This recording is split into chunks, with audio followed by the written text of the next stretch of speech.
হঠাৎ করে খেয়াল উঠেছে আমাদের সবার যে আমরা গান্ধীঘাট যাব। এই যে আমরা যাচ্ছি হচ্ছে গান্ধীঘাট, বাট ডাইরেক্ট করেছি, লাইক আমরা এখান থেকে ডাইরেক্ট কি করেছি জানো, ইনড্রাইভ টোটো করেছি এখান থেকে ডাইরেক্ট। বৃষ্টির মধ্যে এসছিলাম আমরা গান্ধীঘাটের জন্য, বাট বৃষ্টির জন্য বন্ধ করে দিয়েছে 5টায়, 6টায় বন্ধ করার কথা 5টায় বন্ধ করেছে। এখানে একটা কাকু পাঠালো, ওখানকার জাস্ট নামলাম, মুখের সামনে এরকম গেটটা বন্ধ। এর জন্যই হয়েছে মেন, এই যে এর জ্বর হয়েছে বলে ওকে ঢুকতে দেয়নি, এখন বৃষ্টিতে ভেজাচ্ছে জ্বরের মধ্যে একে।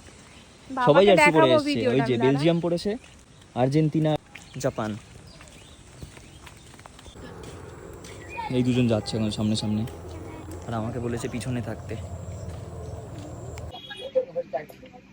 আমরা এখন ক্যাফেতে চলে এসেছি। কপিরাইট চারিদিকে, চারিদিকে কপিরাইট।